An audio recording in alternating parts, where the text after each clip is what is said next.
खबीस है तेरा मैं वो हशर नशर करूंगा कि वो परिंदे को मारते हैं ना गोली, पिछू पिछू जमीन पे गिरता है और कैसा फड़ू फड़ू फड़ू तड़पता है ना, है कौन चलाती है मेरे साथ?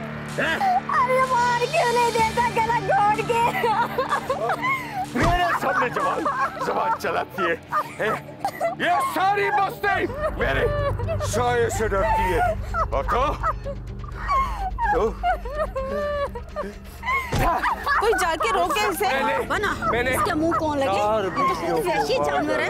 मक्खियाँ थी मक्खियाँ, 1 2 3 4 चारों को मार डाला। चल निकल यहाँ से, इससे पहले कि हम पे नजर पड़े और हमारे साथ बकवास शुरू कर दे। ये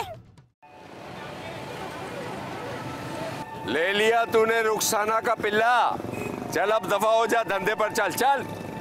देखो ये नाइंसाफी है, सारा दिन भीख हम मांगे और पूरी की पूरी कमाई तू खुद हड़प कर जाता है। देख इस वक्त मैं सड़क पर बैठा हूँ, मेरे मीटर को भिरनोट ना कर। हाँ, और ऐसा अनुमान मेरा कि तुझ जैसी भिखारन को मैंने भीख मांगने के लिए अड्डा दे रखा है। हाँ अच्छा ठीक है, लेकिन अब ना तू हमें हिस्सा ज्यादा दिया कर। शुक्र कर, जो कुछ मिलता है ना उसमें शुक्र कर ले। ये 2 रोटी के टुकड़े तुझे जो मिलते हैं ना, ये मेरी मेहरबानी है। हाँ चल निकल यहाँ से जा, ऐसा ना हो कि मैं औकात पर आ जाऊं अपनी। हाँ, और एक बात और सुन ले, अब तूने पैसे मांगे ना मुझसे तो गला घोंट दूंगा मैं तेरा। गला ही घोंटेगा तू, पैसे थोड़ी बढ़ाएगा। चल चल चल बरकती चल, क्यों अपने धंधे का वक्त खराब करती, इसके मुंह लग कर। पता नहीं इनको मैंने क्यों रखा है अपने पास। कच्चा कीमा खा रहा है जाबिर? हाँ, कच्चा कीमा और गोश्त खाऊंगा ना, तभी तो पता चलेगा कि इंसान में और मुझ में फर्क क्या है।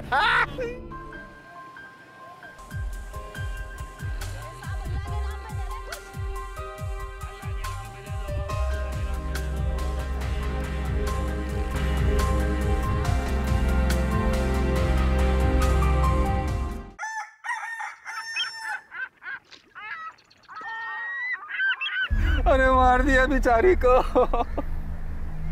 अरे मार दिया, जालिमों ने मार दिया, ऊपर वाले। कौन है ये? ये तो मुझे तुम्हारी कोई बस्ती की औरत की लाश लगती है। थानेदार साहब, ये मेरी घरवाली बरकती है।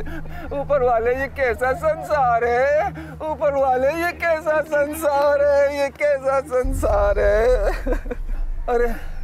अरे मैं तो अपनी कुटिया में पड़ा था, मुझे अभी मंगू ने आके बताया कि बरकती की लाश यहाँ पड़ी है। अरे जाबिर शाह, मैं तुझे नहीं छोड़ूंगा, जाबिर शाह, मैं तुझे जिंदा नहीं छोड़ूंगा। ये जाबिर शाह कौन है? जाबिर शाह हमारा सरदार है, जाबिर शाह जालिम आदमी है, हम उसके गुलाम हैं। अरे मेरी बरकती को मार दिया उसने, मेरी बरकती को मार दिया। काम करो, एम्बुलेंस मंगवाओ, लाश को पोस्टमार्टम के लिए भेजो इसको।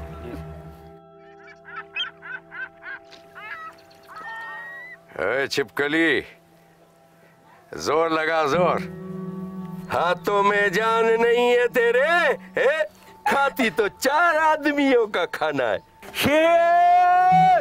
जाबिर शाह, हाँ। बाहर निकल। थानेदार साहब, यही जाबिर शाह थानेदार साहब, इसी ने मेरी बरकती को कत्ल किया है थानेदार साहब। पकड़ लो इसको, चल इसको। बस्ती वालों में आ रहा हूँ, आस्ते, लात मारी। क्या पुलिस वाले ने बहुत मारा? तू तो बड़ी खुश हो रही होगी ना कि जान छूट गई तेरी, है? तू मेरा घर वाला है, मैं कुछ कैसे हो सकती हूँ? ये सती सावित्री बनने का ड्रामा छोड़ दे। जा मेरे लिए किसी वकील का बंदोबस्त कर। वकील? मैं वकील कहाँ से लाऊं? क्यों, शहर में सारे वकील मर गए हैं क्या? मगर वकील तो पैसे मांगेगा, और तेरे संदूक में भीख के जितने भी पैसे थे उन सब पे पुलिस ने कब्जा कर लिया। चरी की चरी रहना सारी जिंदगी। वैसे भी ज्यादा देर तक मैं तेरी सूरत देखूं ना तो मेरा मीटर घूमने लगता है। एक भी कमाऊ पूत नहीं दिया तूने मुझे। वो 4 मर गई, वो भी बेऔलाद, तू भी बेऔलाद। मुलाकात का वक्त खत्म। चल जा, जान छूटी मेरी, मुलाकात का वक्त। सन 2011 में लाहौर हाई कोर्ट ने हुक्म दिया था कि पेशावर गदागरों के खिलाफ कवानीन वज़ा किए जाए और इस लानत के खात्मे के लिए इक़दामात किए जाएं।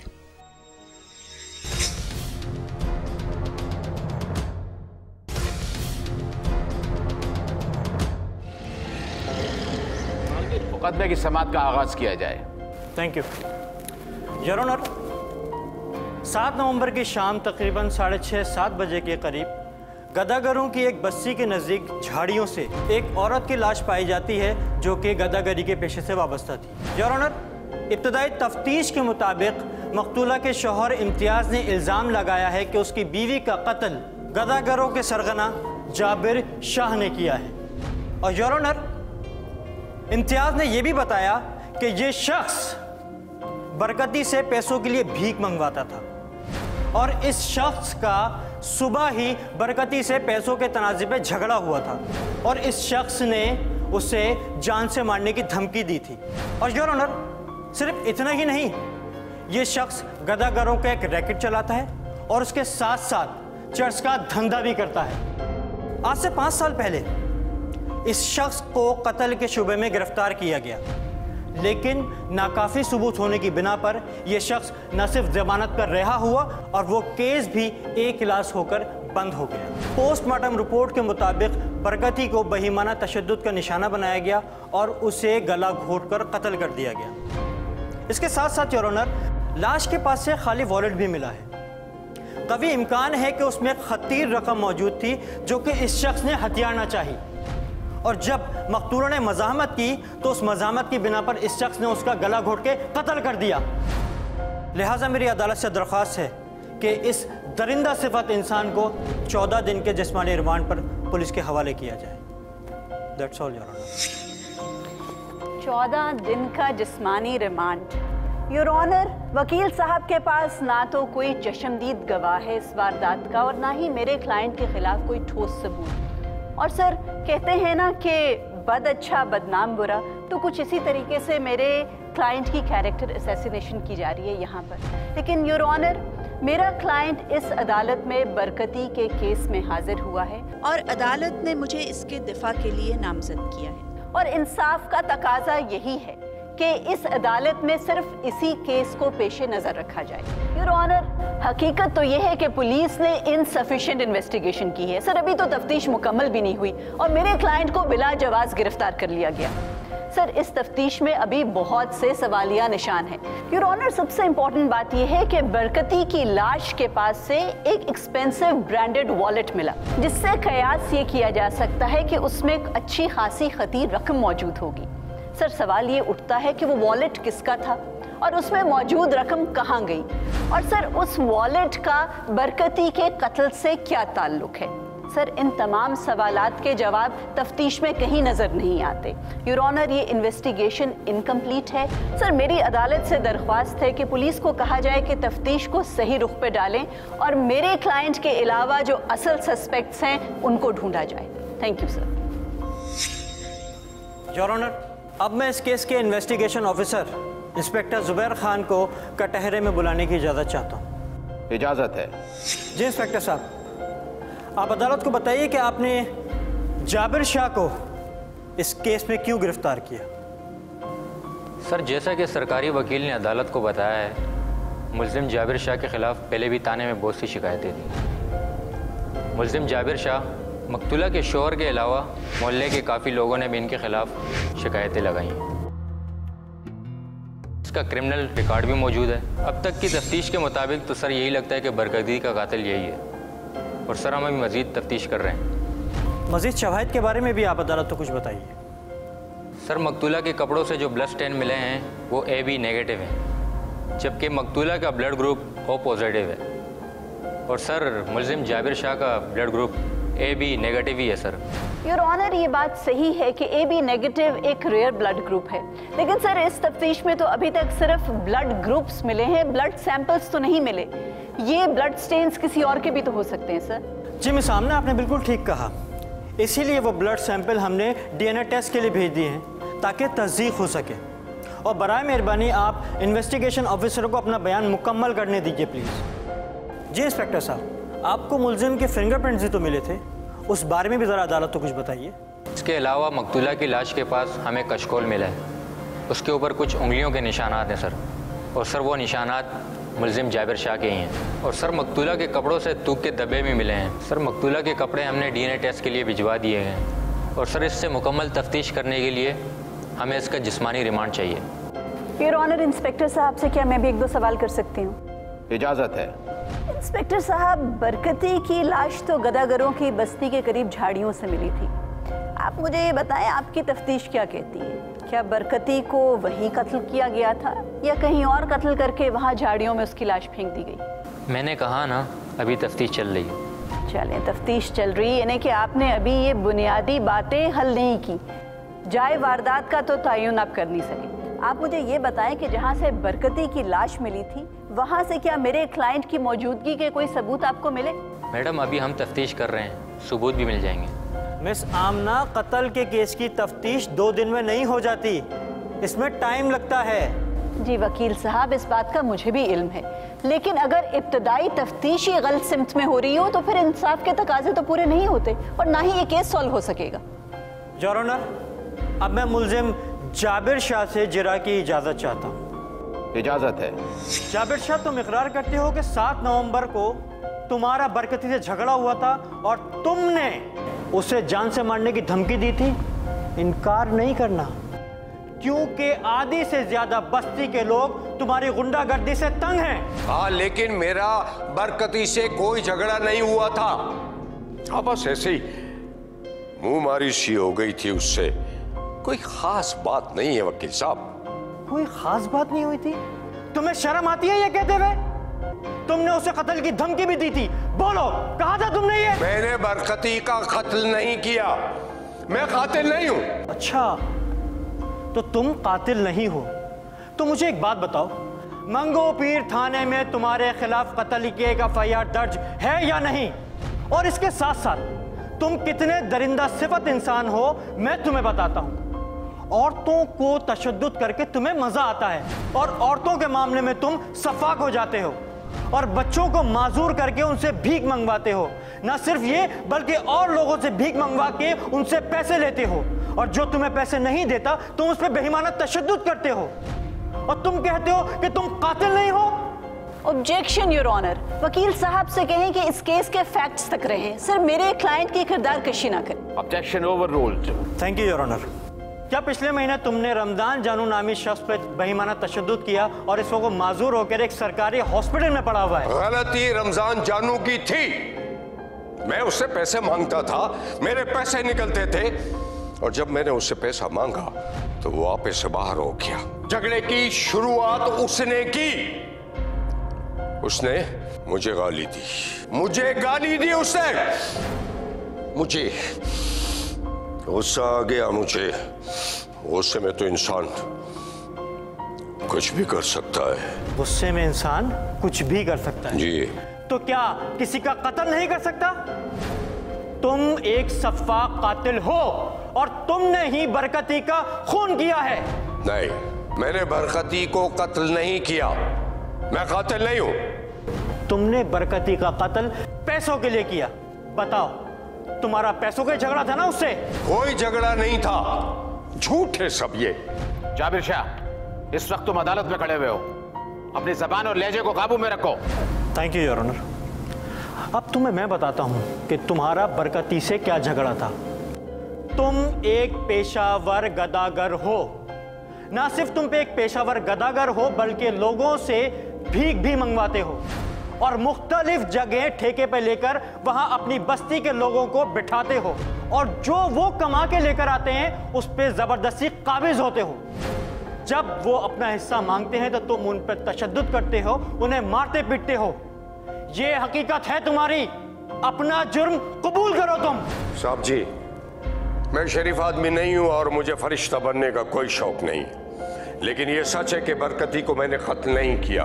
यह मेरे खिलाफ झूठा मुकदमा बनाया गया है। योर ऑनर, मैं इस केस के मुद्दई इम्तियाज साहब को कचहरी में बुलवाने की इजाजत चाहती हूँ। इजाजत है। इम्तियाज साहब, आपके पास क्या सबूत है कि आपकी बीवी का कातिल जाबिर शाही है? जाबिर किराए के बच्चे लेकर हमारी औरतों को देता था और वो औरतें सारा दिन भीख मांगती थी और भीख मांगने के बाद शाम को जाबिर के हाथ में सारी रकम रखती थी और उन औरतों में मेरी घरवाली भी शामिल थी और जाबिर से मेरी घरवाली का रकम के मामले में अक्सर झगड़ा रहता था। ये झगड़ा कई दिनों से चल रहा था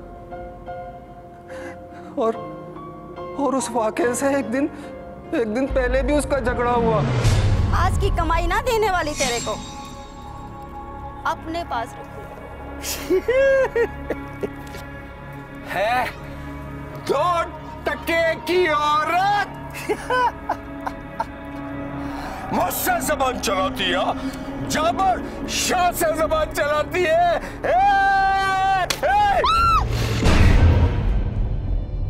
ओ औरतों की कमाई खाने वाले मुझ पे हाथ उठाते हैं। मैं डरती नहीं हूँ तेरे से। तेरी हिम्मत कैसे पड़ी? खिला खुद। छोड़ो मुझे। बुला अपने मर्द को। अरे मर्दों के लिए मर्द को बुलाया जाता है, औरतों की कमाई खाने वाले तेरे लिए तो मैं ही काफी हूँ। बगावत करेगी मुझसे? हाँ हाँ, बगावत करूंगी तेरे से। तो फिर तू अपने ज़हन में इस बात को बिठा ले। देने दूंगी मैं तेरे को, देने दूंगी।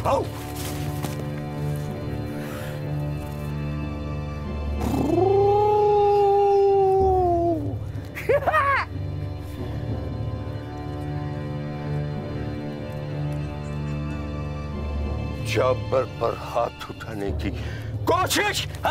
मैं इस बस्ती का बादशाह हूँ, बगावत तो भी जाबिर शाह से। डरती नहीं हूँ तेरे से। डरती नहीं है मेरे से? तो तू खुद ही जीना नहीं चाहती है तो फिर तेरी जिंदगी का ये आखिरी फैसला है। तेरी जिंदगी का ये आखिरी फैसला है। छोड़ मुझे।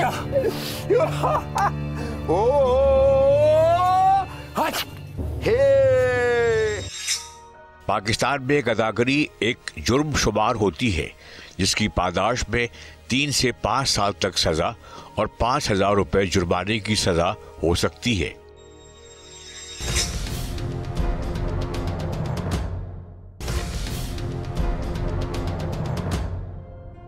जज साहब, जाबिर बहुत जालिम और वैशी आदमी है। यही जालिम मेरी बीवी का खूनी है, इसी ने कत्ल किया है उसको। जज साहब, अल्लाह आपको उम्र दराज करे, इस जालिम को फांसी दे दो। जज साहब, अल्लाह आपकी उम्र दराज करे। अल्लाह तेरे बच्चे जीते रहे। जज साहब, अल्लाह तेरे बच्चों की उम्र बड़ी करे। इस जालिम को फांसी दे दो। जज साहब, सजा का फैसला करना अदालत का काम है, आपके मशवरों की जरूरत नहीं है। मुझे ये बताएं कि कत्ल वाले दिन आप खुद कहाँ थे? मैं तो उस दिन अपने ठिये चौरंगी पे था और मेरी बीवी 5 स्टार पे भीख मांगती थी। उस दिन भी मैंने अपने ठिये पे सारा दिन भीख मांगी और जब शाम को मैं घर गया तो पता चला कि मेरी घरवाली का खून हो गया है।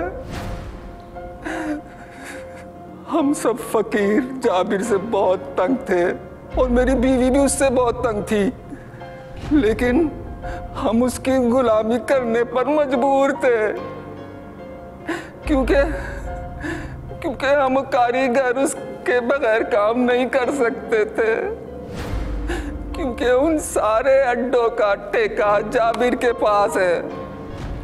हम अकेले भीख नहीं मांग सकते, कुछ नहीं कर सकते। अच्छा चले, मुझे ये बताएं कि आपकी बीवी भीख मांग के वापस बस्ती कितने बजे आती थी? ईशा के बाद आ जाती थी। और आप खुद कितने बजे घर वापस आते हैं? मैं शाम को 5 बजे अपने अड्डे से वापस आ जाता हूँ और फिर दूसरे फेरे के लिए दूसरे अड्डे पे चला जाता हूँ। बहुत शुक्रिया, आप तशरीफ रख सकते हैं। योर ऑनर, इम्तियाज के बयान से ये साफ जाहिर है कि इसने जाती दुश्मनी और नफरत की बिना पर मेरे क्लाइंट को अपनी बीवी का कातिल करार दिया है।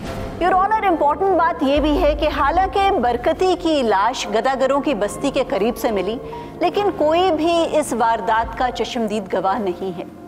और योर ऑनर, ये भी हो सकता है कि बरकती को कत्ल कहीं और किया गया हो और लाश यहाँ फेंक दी गई हो, लेकिन उसकी लाश को वहाँ फेंकते हुए भी किसी ने नहीं देखा। सर, मुअम्मा अभी ये भी रहता है कि उसकी लाश के पास से जो कीमती वॉलेट मिला था वो किसका था, और उस वॉलेट में जो रकम थी वो कहाँ गई। क्योंकि सर, मेरे क्लाइंट की झोंपड़ी से तो सिर्फ भीख के नोट मिले थे, जो कुछ रेसगारी थी और 10-20 रुपए के नोटों की गड्डियाँ थी। इसके अलावा सर, एक और बात कि उस दिन, कत्ल वाले दिन, मेरा क्लाइंट सारा दिन अपनी झोंपड़ी से बाहर नहीं निकला, और इस बात की गवाही ना सिर्फ उसकी बीवी बल्कि बस्ती के और लोग देने को भी तैयार हैं। योर ऑनर, पुलिस के पास और वकील साहब के पास भी मेरे क्लाइंट के खिलाफ कोई ठोस सबूत नहीं है, सिर्फ मफरूजे हैं। योर ऑनर, मेरी अदालत से दरख्वास्त है कि मेरे क्लाइंट को जमानत पर रिहा किया जाए। Thank you. योर ऑनर, अभी पुलिस ने सिर्फ इब्तदाई तफ्तीश की है, फॉरेंसिक और पोस्टमार्टम रिपोर्ट आना अभी बाकी है। लिहाजा मैं अदालत से दरख्वास्त करूंगा कि मुल्जिम को 14 दिन के रिमांड पर दिया जाए। यह अदालत मुल्जिम जाबिर शाह को 1 हफ्ते के जिस्मानी रिमांड पर पुलिस के हवाले करने का हुक्म देती है और इस केस की समाअत 3 हफ्ते के लिए मुलतवी की जाती है। We are adjourned for 3 weeks. ये वही जगह है जहाँ पे इनका पूरा ग्रुप भीख मांगने आता है।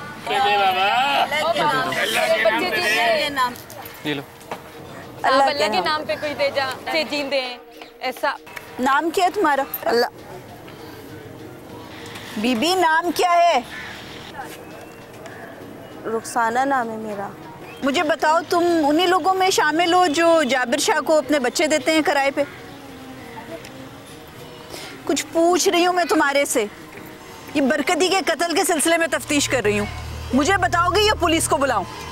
क्या पूछना है जी? तुम अपना बच्चा किराए पर देती हो ना जाबिर शाह को? जी, मेरा बच्चा तो बरकती लेके जाती थी। जिस दिन बरकती कत्ल हुई थी उस दिन तुम्हारा बच्चा किसके पास था? और बीबी, मैं बताती हूँ। उस दिन बरकती रुखसाना का बच्चा लेकर आई थी और मुझे दे गई थी। कहाँ चली गई थी, कुछ बताया उसने? बरकती ना भीख मांगने के अलावा दूसरा धंधा भी करती थी। ओ अमीरन, ओ बकवास बंद कर अपनी। और तू मेरी मरी हुई घरवाली पर इतना गंदा इल्जाम लगा रही है। चुप कर, चुप।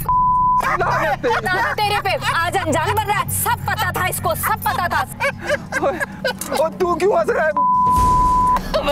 मैं नहीं, तू है। जब मैं तुझे कहता था बरकती पे नजर रख तो उस टाइम तुझे गुस्सा आता था। अब देख सबूत, सबूत देख। बकवास बंद कर, नहीं तो मैं तेरा सर फाड़ दूंगा। अबे तू क्या करेगा? रोको इनको, बस करो, जानवर हो तुम लोग। बस करो, पागल हो गए हो। अब बस कर जा। इंसान है आज, क्या सब बना हुआ, अनजान बना हुआ है। दिमाग सही है तुम लोगों का? वो उस दिन ना हम दोनों बैठे भीख मांग रहे थे, एक गाड़ी वाला आया। कोई गाड़ी वाले की कोई निशानी है? उस बंदे को पहचान लोगी?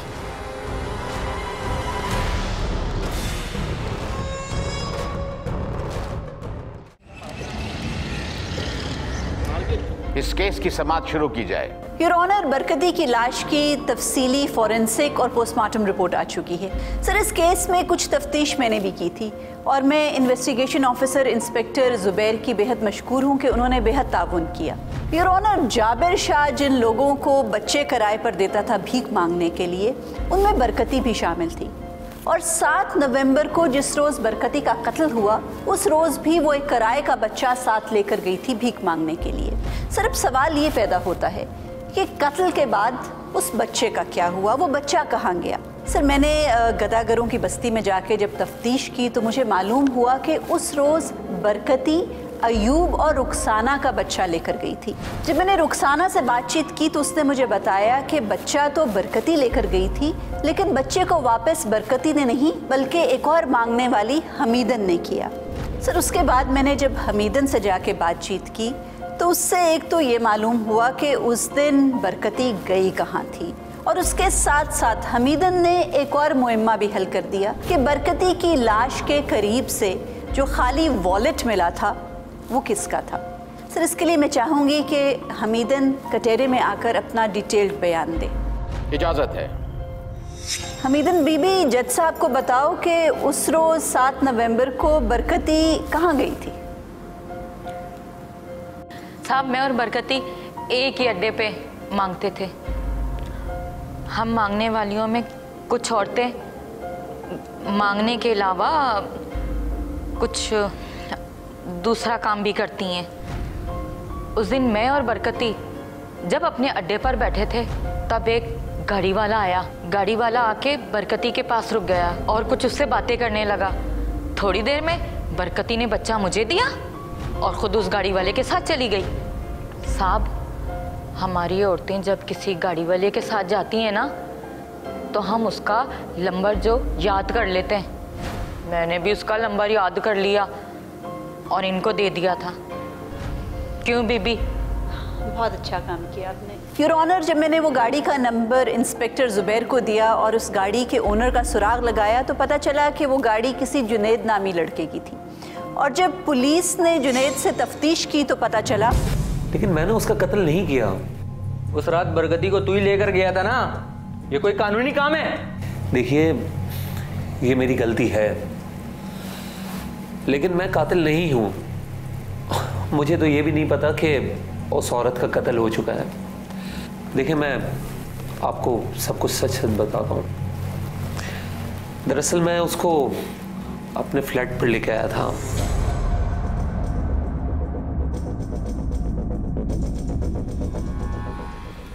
और जब सुबह मेरी आंख खुली तो मेरा वॉलेट भी गायब था और वो भिखारन भी। मेरे वॉलेट में तो 20-25 हज़ार रुपए भी थे। इससे ज्यादा मुझे कुछ नहीं पता। इतने सारे पैसे। देखो मिस्टर, अभी तो मैं जा रहा हूँ, मेरी तफ्तीश मुकम्मल नहीं हुई। खुद को आज़ाद मत समझना।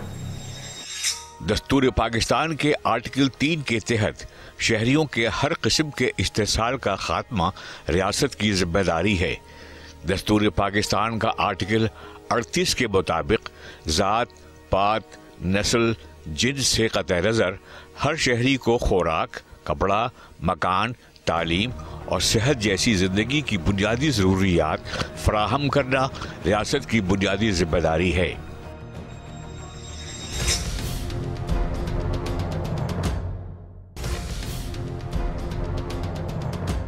बहुत शुक्रिया, आप तशरीफ रख सकती हैं। जी अच्छा।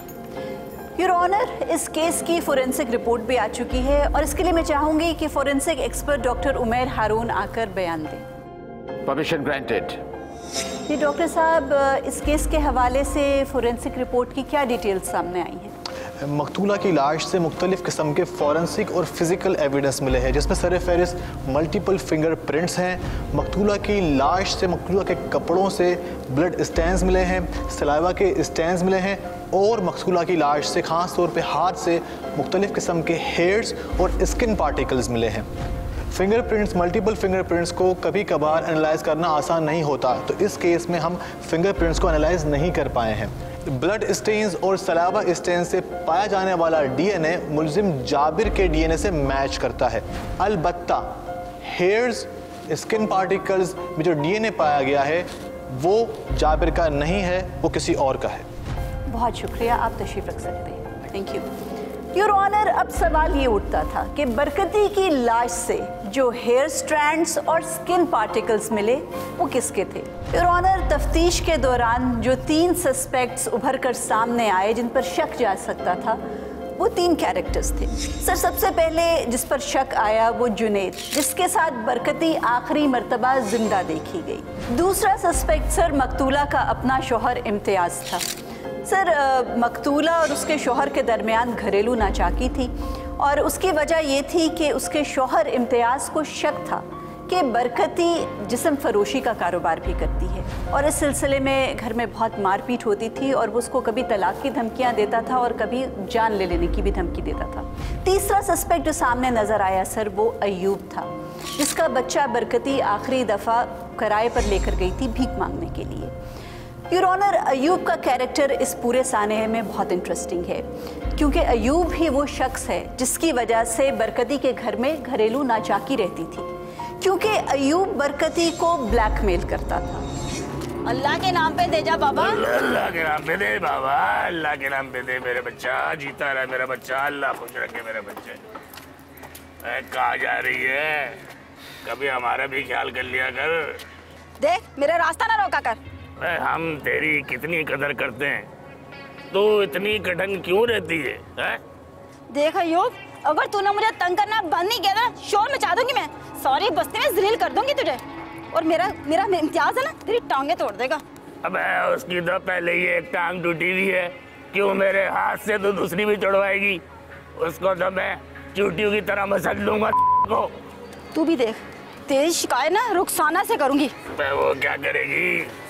उसको पता था कि बरकती जिस्म फरोशी का कारोबार भी करती है और वो उसको धमकियां देता था कि या तो मुझे पैसे दो मुंह बंद रखने के लिए या फिर मैं तुम्हारे खामंद को जाके बताऊंगा।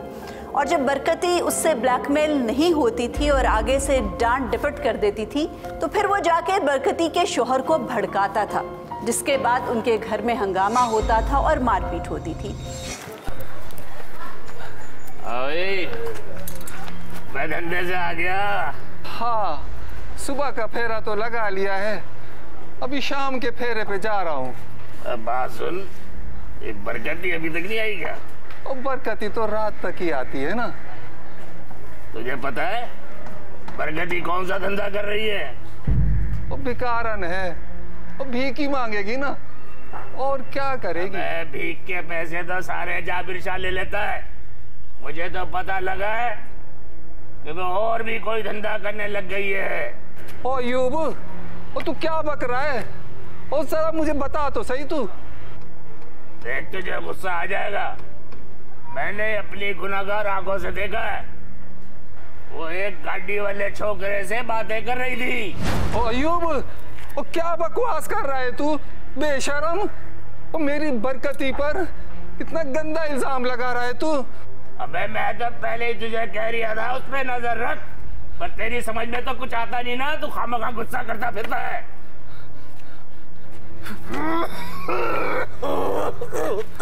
सर, इंटरेस्टिंग बात यह है कि उन हेयर सैंपल्स और स्किन सैंपल्स का डीएनए टेस्ट ना तो इम्तियाज के साथ मैच किया और ना ही जुनैद के साथ, बल्कि अयूब के साथ वो 100% मैच कर गया। योर ऑनर, पुलिस ने अयूब को गिरफ्तार कर लिया और ड्यूरिंग इन्वेस्टिगेशन सर उसने इकबाल जुर्म भी कर लिया है। मुल्जिम अयूब को पेश किया जाए। साहब जी, मैं बरकती का खून नहीं करना चाहता था साहब जी, मैं बरकती का खून नहीं करना चाहता था साहब जी, बस हो गया साहब जी। उस दिन बस्ती के बाहर बरकती नजर आई थी, वो बहुत खुश थी। बड़ी मटक मटक के चल रही है, कहाँ जा रही है? चमक चलो, इतनी बेरुखी भी अच्छी नहीं होती है छप्पन छुरी। छोड़ो मेरा हाथ, तुझे कह रही हूँ, हाथ छोड़ मेरा, हाथ छोड़ो, ये वो मेरा हाथ छोड़ो। छोड़ दो। देख मेरे पैसे वापस कर दे। बरकती, इतने पैसे क्या तूने चोरी शुरू कर दी है क्या? ये मेरे पैसे हैं। अबे चल, जिसके हाथ में पैसे होते हैं उसके होते हैं, अब ये बटवा मेरा है। देख, अगर तूने मुझे बटवा वापस नहीं किया ना तो जाके जाबिर शाह को बता दूंगी, फिर ना तू रहेगा ना तेरा ये 1000 के नोट। तो जाबर शाह तक तुझे जाने दूंगा तो जाएगी ना तू। छोड़ो मुझे।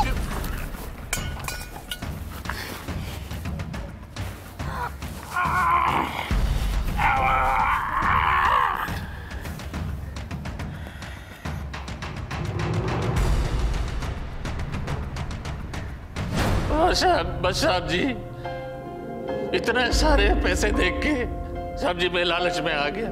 मैं उसकी जान नहीं लेना चाहता था साहब जी, मैं उसकी जान नहीं लेना चाहता था। वो भी बहुत अड़ियल थी साहब जी, मुझसे बड़ी भूल हो गई साहब जी, मुझे माफ कर दे साहब जी, मुझसे बड़ी भूल होगी। अल्लाह आपको खुश रखेगा साहब जी, मुझे माफ कर दे साहब जी, अल्लाह आपके बच्चे खुश रखेगा साहब जी। अल्लाह। गवाहों के बयानात और मुल्जिम अयूब के एतराफ़ जुर्म के बाद अदालत इस नतीजे पर पहुंची है कि बरकती का असल कातिल मुल्जिम अयूब है। लिहाजा अदालत सेक्शन 302 के तहत मुल्जिम अयूब को सजाए मौत और 3 लाख रुपए जुर्माने की सजा का हुक्म सुनाती है। जाबिर शाह को इस केस से बरी किया जाता है, लेकिन फिलहाल उसे पुलिस कस्टडी में रखा जाएगा क्योंकि उसके खिलाफ इल्जाम है कि वो महल्ले के बच्चों को वरगला कर उनको अगवा करके उनसे भीख मंगवाता है। अगर मुतासिरा वालिदैन का ये मुतालबा दुरुस्त है तो मुल्जिम जाबिर के खिलाफ कानूनी कार्रवाई की जाएगी। The case is disposed of.